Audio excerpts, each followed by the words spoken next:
Même si le mot décrochage est un mot plutôt moderne, il n'en demeure pas moins que le désengagement est quelque chose d'aussi vieux que l'homme, que l'être humain, si vous voulez. Et la Bible en parle, n'est-ce pas, François? Oui, on peut dire que la Bible en parle. Elle n'en parle pas comme un dictionnaire médical ou une situation du genre, parce que la Bible est un vieux livre. Mais les réalités, comme tu viens de si bien dire, sont là. Et on peut voir ensemble des occasions, des personnes qui ont décroché, se sont effectivement désengagées.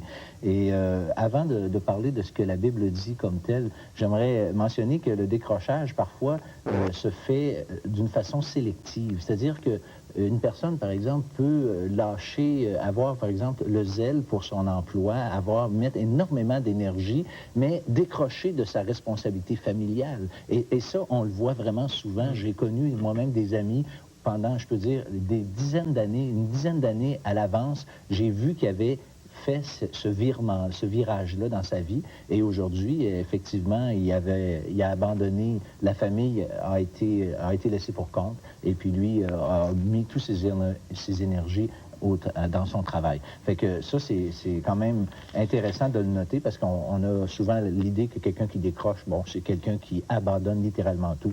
Bien sûr, c'est possible. Maintenant, les conséquences du décrochage peuvent être relativement graves ou graves selon justement le domaine dans lequel on décroche. J'ai été frappé dernièrement en allant pas loin du pont de Québec, dans la région de Québec. Eh bien, vous savez, le pont de Québec, cette grande structure, le vieux pont de Québec, cette grande structure métallique, eh bien, depuis au moins une dizaine d'années, on avait complètement négligé son entretien. Et en parlant avec un ingénieur qui s'occupe du pont, on m'a dit que les coûts, maintenant, pour faire la réparation, sont 2 fois plus élevés que si on avait simplement entretenu pendant les 10, 12, 15 ans qu'on a négligé. Donc, on peut dire que la conséquence, au niveau de ça, bon, les coûts sont 2 fois plus élevés. Quelqu'un qui décroche de sa responsabilité familiale, ben, c'est bien évident que c'est beaucoup plus lourd comme conséquence parce que toute une famille qui est en jeu, c'est beaucoup plus grave que de décrocher dans un autre domaine. Absolument.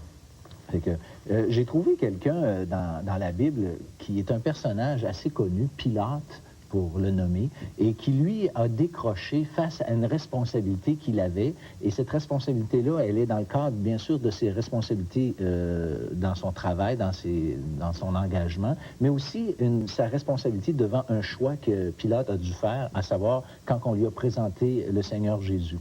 On sait, je pense, que les gens sont assez familiers avec cette histoire où les Juifs avaient livré le Seigneur Jésus pour le condamner selon leur loi. Et c'est Pilate qui a dû gérer ce problème-là parce que c'est lui qui était en autorité à ce moment-là. Il représentait en fait l'Empire romain, la puissance du temps. C'est ça, il était vraiment... c'est un pays qui était occupé par les Romains, tu as absolument raison, mais c'est ça, les Juifs ne pouvaient pas le livrer eux-mêmes et le condamner à mort, c'est ce que la Bible dit clairement, et à cause de ça, ils ont dû passer par les autorités qui étaient en place, et Pilate était celui qui était en charge de ce secteur-là. Pilate, qu'est-ce qui est évident dans son histoire, dans sa vie, c'est qu'il a voulu, lui, ménager la chèvre et le chou. Il a voulu plaire, d'une part, aux hommes sur lesquels il était en charge, et aussi il a voulu plaire, bien sûr, à son travail, à son employeur, son gouvernement, mais il a aussi essayé de ménager le Seigneur Jésus. Mais on voit qu'il y a des décisions, des fois, qui doivent être prises, et ces décisions-là, pour ne pas décrocher, bien, il faut vivre avec les conséquences. Il y a toujours des conséquences dans notre approche de cette façon-là. Et donc, Pilate, lui, il a essayé d'esquiver cette responsabilité-là. Et sans qu'on lise tous les textes, parce que c'est quand même intéressant de les constater, j'aimerais qu'on regarde juste quelques versets dans les Écritures qui nous parlent de cette histoire de Pilate.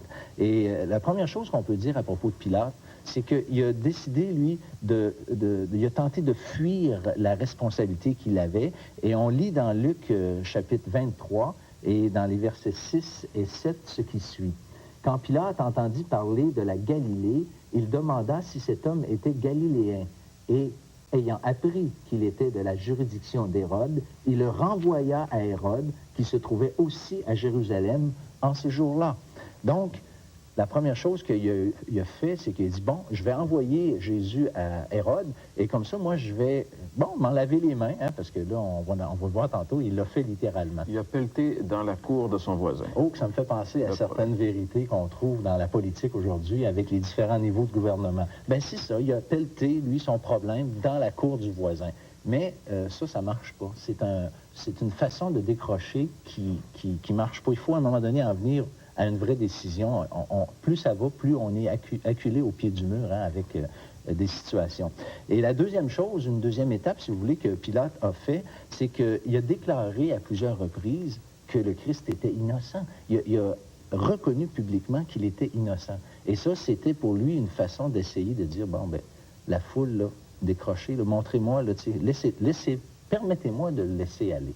Fait que, voilà, ça, c'est une autre étape importante dans la vie de Pilate, pardon.